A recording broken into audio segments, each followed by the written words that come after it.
M.C. Escher was a Dutch graphic artist who made woodcuts, lithographs, and mesotints, many of which were inspired by mathematics. Despite wide popular interest for most of his life, Escher was neglected in the art world, even in his native Netherlands. He was widely known for his tessellations and drawing impossible objects. Here I've used graphite and charcoal pencil to do a couple of his drawings. His famous hands and his famous eyeball. This also was a popular drawing of his self-portrait. Early in his career, he drew inspiration from nature, making studies of insects, landscapes, and plants such as lichens, all of which he used as details in his artwork. He traveled in Italy and Spain, sketching buildings, townscapes, architecture, and the tilings of the Alhambra and the Mezquita of Cordoba, and became steadily more interested in their mathematical structures.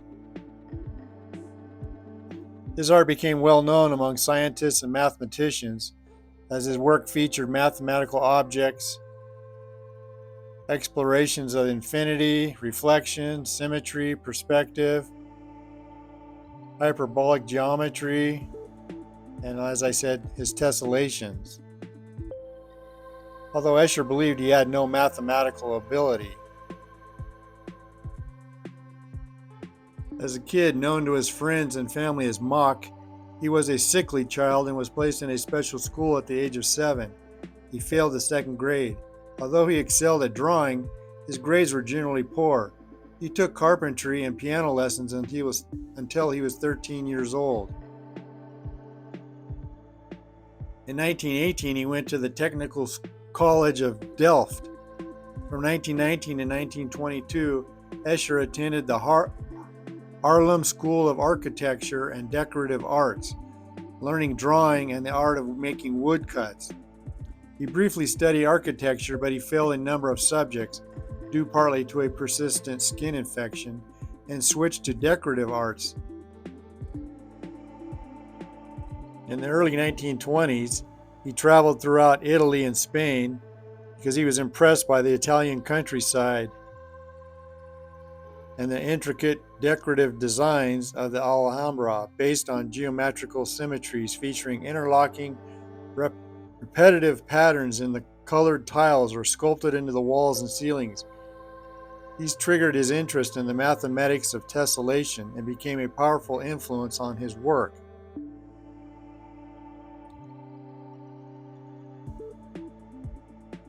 The townscapes and landscapes of these places feature prominently in his artworks. In May and June of 1936, he traveled back to Spain, revisiting the Alhambra and spending days at a time making detailed drawings of its mosaic patterns. It was here that he became fascinated to the point of obsession with tessellation, explaining, quote, "It remains an extremely absorbing activity, a real mania to which I have become addicted, and from which I sometimes find it hard to tear myself away."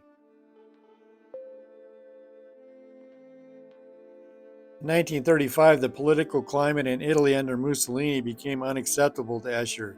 He had no interest in politics, finding it impossible to involve himself with any ideals other than the expressions of his own concepts through his own particular medium, but he was averse to fanaticism and hypocrisy.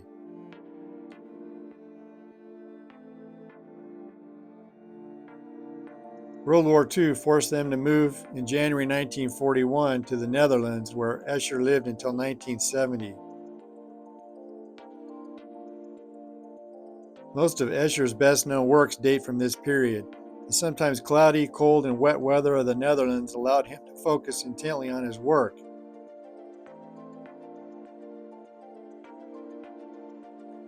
Much of Escher's work is inescapably mathematical. This has caused a disconnect between his fame among mathematicians and the general public, and the lack of esteem with which he has been viewed in the art world.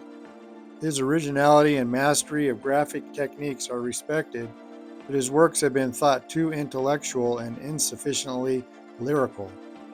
Movements such as conceptual art have, to a degree, reversed the art world's attitude to intellectually and lyricism, but this did not rehabilitate Escher, because traditional critics still dislike his narrative themes and his use of perspective. However, these same qualities make his work highly attractive to the public.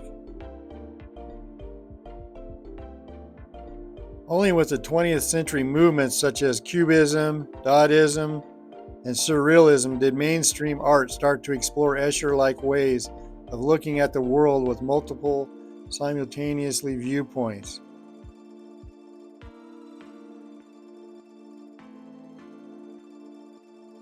Escher's artistic expression was created from images in his mind rather than directly from observations and travels to other countries.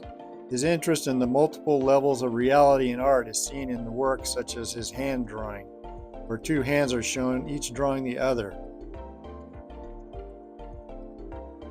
In the drawing hands, space and the flat plane coexist, each born from and returning to the other. The black magic of the artistic illusion made creepily manifest. Escher was 70 years old before a retrospective exhibition was held. In the 21st century, major exhibitions have been held in cities around the world. An exhibition of his work in Rio de Janeiro attracted more than 573,000 visitors in 2011.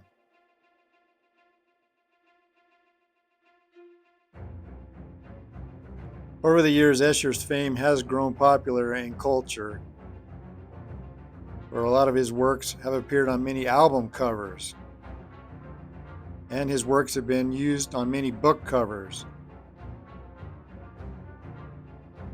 Escher died in 1972 at the age of 73.